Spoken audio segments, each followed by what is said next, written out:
joking before about you being a cold-hearted bitch, but you really are reviewing Shinobi on a Nintendo handheld before you fix me and play the awesome GG Shinobis. You cruel, cold-hearted bitch. Welcome to a down-to-earth, even though we're in space, well, I'm in space, review of Shinobi Art of Vengeance, being played on Nintendo Switch. I prefer to play this with the wireless Sega Mega Drive controller, but whilst playing in this configuration, I'll use the Joy-Cons. Never let it be said that I don't make sacrifices for the sake of your entertainment here. I am interested in keeping spoilers to a minimum because I do think, especially for returning Shinobi veterans, there are some surprises in store that I do not want to give away. But I also didn't want to just play around on the first level, because that's in the demo, and, well, you should play the demo anyway, because it's a really good one. So, yeah, I chose the Lantern Village. Now, if you want a review with meticulously captured audio and video, well, there's hundreds, if not thousands, of those out there already.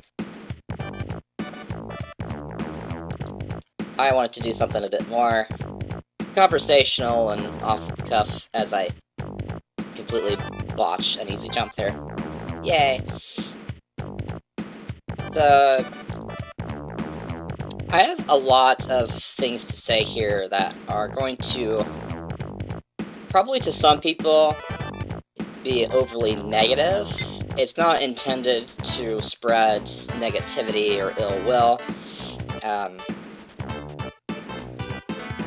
either toward the people who made this game or the people who are enjoying it, and don't really have the same issues that I'm going to address here, but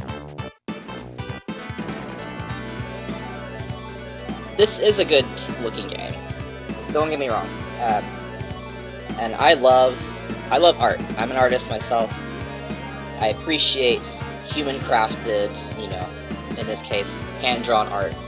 And I think the particular art style at play here, I do think it works better for Shinobi than Streets of Rage 4, because I can kind of see where some people are coming from, where it's, like, feels out of place in Streets of Rage, which was, although had a lot of outlandish things going on in its world, still was depicted in a very grounded and believable way, especially with the main characters, the way they're depicted. So at least with Shinobi, which is kind of the cyberpunk meets Eastern mythology thing, I feel like this works better, but as beautiful as so much of this game is, like, don't get me wrong, like, especially what we're seeing right here, it's like, wow, gorgeous, but it's one of the first things I'm going to address here that is not specific to just this new Shinobi game. I think it's endemic to a lot of modern game design, is, like, this obsession with, like, wide-angle, over-the-top cinematography, and just constantly barraging you with eye candy, like, everything's gotta be a beauty shot, or, it's no good. I think it's feels like it kind of comes back to, like, lack of attention span, or the assumption of a lack of attention span. It's like, well, if we don't constantly barrage the player with, like, gorgeous beauty shots, then they're gonna stop paying attention, or we're gonna get lambasted in reviews, in magazines, or, well, websites, I guess, mainly now. But it's also, it affects how the game plays, because, and this is frustrating for me, because we got widescreen displays with, like, ultra high def, super high resolution, and yet my character takes up, like, a tiny pinprick of the screen. Even though the art, I think, the art style fits Shinobi better than Streets of Rage, it's harder to appreciate. Like, Streets of Rage, like, everything is big, bold, and vibrant, and very distinct, and you really have ample opportunity to appreciate what's going on. Whereas here, there's too many moments where it's like, I can't even really, like, appreciate the artistry or the animation at play, and there's too many instances where I have actually lost Joe Musashi in the action.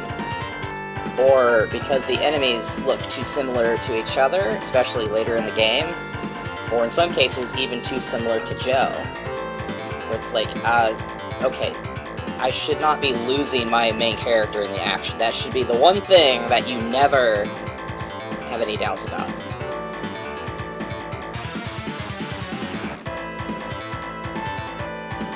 And I've heard some explanation, I don't know if this was from the devs themselves or if it was like a word-of-mouth thing, where like, well, you know, we have to make the character super small and like have these like ultra-wide shots because otherwise you couldn't see where you're going or intended to go, and it's like, well,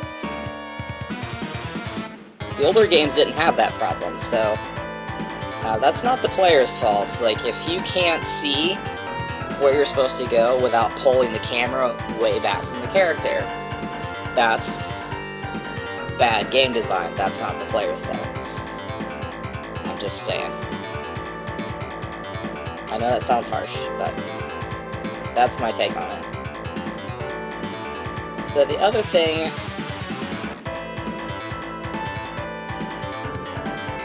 that a lot of people are going to really hone in on quickly, because the Shinobi games are associated with incredible music, whether by Yuzo Koshiro in Revenge of Shinobi, or the incredible music in Shinobi III, which for me is still the high watermark of the series. Well, that and Richard Jack's work in the PAL version of, well, I guess it's Shinobi X in Europe and I think Australia. It was Shinobi Den in Japan and Shinobi Legions in the US on Saturn. It was a very confusing release, but also really good music there, really good gameplay. But the music here is good, but it's the sound mix that bothers me. The default sound mix is not good.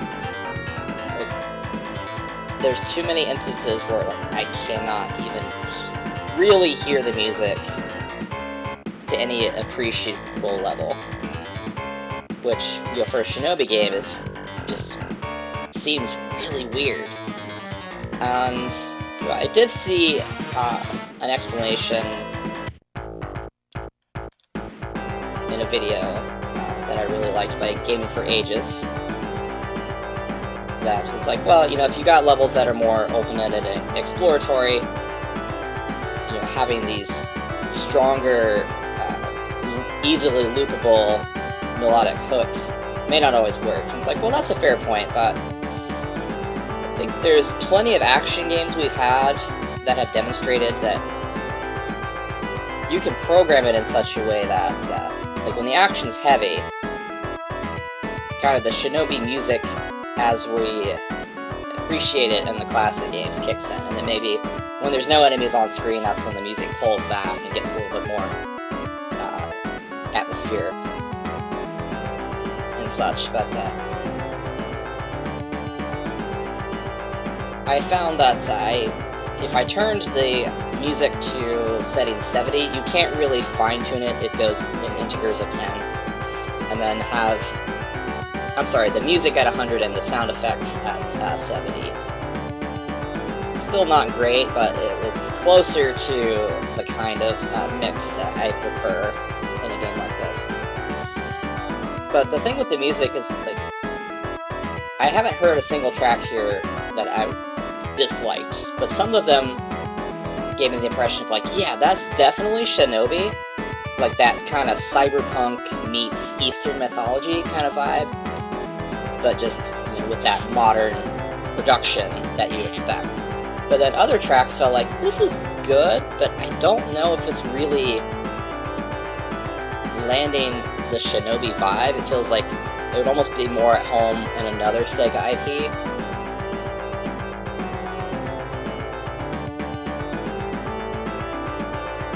But another part of the sound, I don't really care for the voice work. Like, I'm not saying it's all bad, and I'm not even sure if it's proper to blame any of the voice actors. Like, it could have been just bad voice direction, and the script's not particularly great. In fact, early in the game I was concerned we were going to have the radio buddy problem. Fortunately, that corrects itself fairly quickly, but still I was not very impressed. I did think it was kind of funny that Joe is depicted as a mute. I mean, on one hand, it is a little weird when everyone else is talking and he's not. It's like, well, he probably wouldn't have a successful marriage if he never talked, but,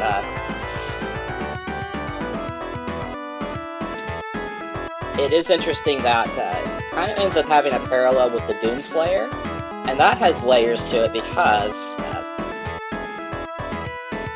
the elite squad battles in the levels definitely has some strong Doom Eternal Slayer Gate vibes, which I was not expecting in this, and that was welcome.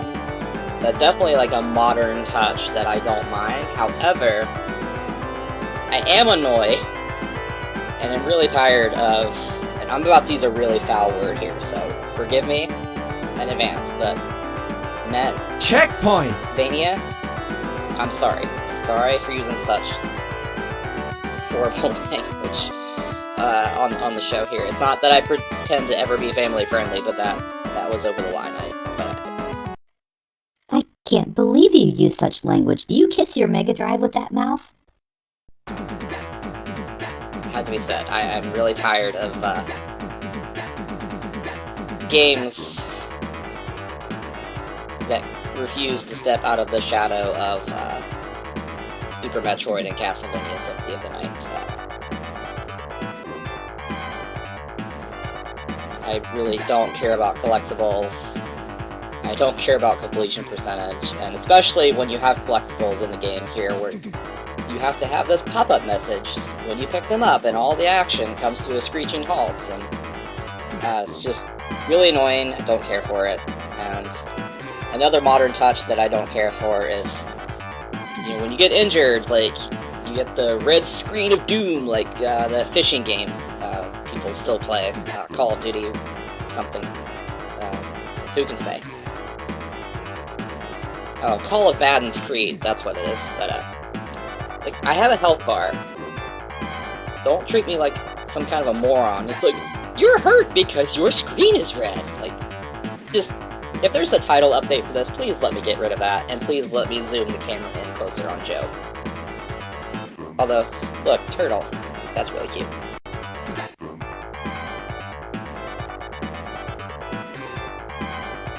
But, that all having been said, the action is smooth, fluid, responsive, and if you jump straight from Shinobi 3 to this, a lot of it is going to feel pretty intuitive, like the movement, jumping, climbing, the combat has a good flow to it. Really, the intrusive pop-up control prompts are unnecessary. It feels very intuitive. You can remap your basic buttons. So I feel like it plays really well, and the combat can be very satisfying. You do have a lot of freedom of choice to decide, like, how you want to implement combos and what different moves you want to utilize. But I will say, I almost never use Ninpo or Ninjutsu, except as like the occasional get out of jail free card, because having to hold down, well, I've got it remapped here, 2 or even 3 buttons to use a particular move. When you have this many buttons to utilize, it feels like, why are we doing this? Like, on Mega Drive, you could use Ninjutsu with a single button. I feel like that should remain an option, especially because, you know, you can't move while you're trying to initiate, like, a Ninpo or Ninjutsu attack. To me, it makes it feel, like, clunky and almost useless, because, like, well, I've hardly ever utilized it. I don't see why we couldn't just have a hot button for, like, a pre-selected ninjutsu. Like, look how small Joe is here, just to go back to that for a second. Like, this... Yes, this is pretty, but, like, why? This is not a visual novel. Like, graphics and art design and art direction should work in harmony with sound design and gameplay. This is an example where I feel like art direction was given unconditional priority over everything else. But yeah, I don't see why you couldn't just have like a set of buttons where you cycle between different ninjutsu, and then you can always go back to the menu and like pre-select a loadout, or you know, have the option you can hold down a button and then use a hotkey to select a certain one, but you can always have a certain one ready to go with a single button press. I feel like this should not be outclassed in control in that way by the Mega Drive. Or also the Saturn, don't forget. Yeah, so this is a good game, and especially because Sega has so aggressively priced it. Like, the digital version is $30 or even less if you catch it on a quick sale, which I've already seen a couple. And I think fans of Ninja Gaiden especially will enjoy this even more than fans of classic Shinobi. But I think it's a good action game, and for those of you who like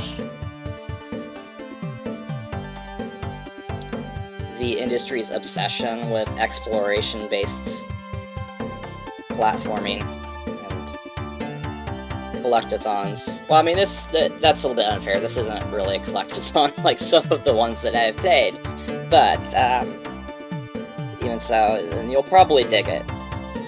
And there, like I said before, there's a free demo, which is really great, so I recommend you check it out. And I just hope that future Lizard Cube projects maybe take some things to heart, like maybe reflect it a little bit more on what they did so well in Streets of Rage 4, and what maybe they can learn from this and improve upon for their next project. And maybe things they can implement in a title update for this. You know, aside from giving us the options to get rid of some of the stupid modern touches that are unnecessary. Maybe also an option to increase the difficulty, because I really wanted this game to try to murder me, and hasn't really happened that much. It's screwing up is more of an inconvenience than anything else, and occasionally even the dying and returning to a checkpoint has actually allowed me to skip parts of a level, or having to backtrack, which was interesting and perhaps unintended consequence. Yeah, I appreciate the game having settings for newcomers, but I don't really like the difficulty slider thing. I feel like if you're a dev, you really need to like pick your lane and have some confidence. You know, this is something before players get a hold of it that you're more intimately familiar with than anyone else, and should kind of know how to set that, but that's my opinion. Yeah. Give me a murder me please mode, like Mania Plus in Streets of Rage 4, just to come back to art direction and decisions in the graphics department here. This is one of those things where it's like, it feels like there was a lot of deliberation that's like, the game's gotta be like full of beauty shots, and we're gonna minimize the HUD and text, which is another big pet peeve of mine in modern gaming. It's like, why do we have these big widescreen displays if you're just gonna make everything super tiny and I have to have a magnifying glass just to see the damn thing? This game doesn't commit that sin as badly as others, but I still hate that. Why is that so small? For crying out loud. But there's all this like painstaking effort to like make it less video gaming, but then stuff like this where it's like, oh, if you want to swing here, it's literally just an icon hanging out in the world instead of it being like, I don't know, maybe an object that's the player is allowed to kind of experiment with and figure out, like, oh, this is an object in the level, but it's compatible with the ninja hook. Instead, it feels like a very odd choice, where it's like, why couldn't you be creative and just make this part of the level instead of... It feels like if you were going for, like, heavy immersion, it's one of those things that would break it. I don't know. And then just a brief comment, these riffs and then certain parts of the regular levels, I like platforming, you know, climbing, jumping, sprinting, dodging, whatever. It's fun, but like, and I like Super Meat Boy, but Super Meat platforming should stay in Super Meat Boy. I didn't really care for seeing it here. Even as far as to have the freaking saw blades, I'm just kind of like, no, I'm not feeling that, so... I did play one of the riffs that I thought was actually pretty fun, but generally I was kind of like, this is just a really annoying thing to deal with that kind of feels like it exists just because, like, well, we gotta have more things to pad out that completion percentage. So, concluding thoughts. This is a frustratingly modern Return of the Ninja Master, but a Return of the Ninja Master it is nonetheless. So I feel like there are some lessons to be learned here by Lizard Cube and Sega, but, you know, if this is as rough as New Era, New Energy gets, and we only go up from here, then we are in store for some really great things, honestly.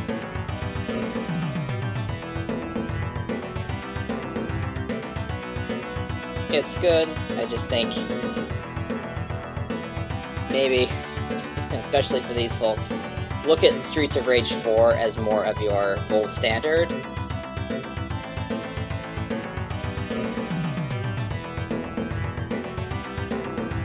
And maybe be a little willing to branch out a little bit from the hand-drawns. Cartoony style. I don't mean cartoony in a pejorative way, because I love cartoons, I like anime. I mean, I spent most of my day yesterday watching classic 90s cartoons, you know. I definitely don't mean it in that way, but I don't think you should completely dismiss out of hand the love for the grittier, more down-to-earth style of these Mega Drive classics. That even if you're not going to go with pixel art, don't be afraid to, you know, get your hands dirty a little bit here. I feel like, both in our modern culture in general, but also in the gaming hobby, there's like a sick obsession with like perfection and clarity, and everything's gotta be like ultra clean and ultra high def at all times. Like, everything has to be... Everything in existence has to be in 4K. There can't be a smidge of imperfection. It's like, well, I don't hold to that, so. But I do think you should check this out, like I said. Play the demo, and, you know, even if you think it's kind of mid, as the kids say, compared to, you know, other Shinobi games, it's very fairly priced, and it is a good time. Despite some of the harsh things I might have had to say, and believe me, as an artist, some of that was a little difficult, a little bit painful, but again, it's not necessarily exclusive to Shinobi. It's, oops, I just completely borked that up. There's a lot of things about modern game design that unfortunately kind of infects projects like this. That's my take. So I hope you were entertained and informed by this more casual approach. My name's Jessica. This has been a very unprofessional review here in the Retro Space Library and Arcade. This copy of the game was made possible through a giveaway from the Sega guys. I appreciate that. I guess as an ethics statement, I will say that, you know, if I'm reviewing a game and I tell you, like, overall, I think you should check it out. It's worth buying at its asking price. I will be buying a physical version, probably for PlayStation, at some point. You know, I don't really want to give Limited Run my money, but we'll cross that temporal threshold when we come to it. I do think it's unfortunate that, you know, if you want a physical version of this, that Limited Run has a stranglehold on that, and, you know, naturally, if you didn't pre-order it within a magical span of time, you're screwed, especially if you wanted that sweet Joe Musashi statue that came with the collector's edition. So, you know, now the eBay scalpers are in command of that, and you'll probably have to pay, like, at least 3 times the MSRP for that. So, thanks, Limited Run, for setting up a business that rewards and encourages scalpers and speculators and the like. So, yeah, we heavy air quotes here. We really appreciate that.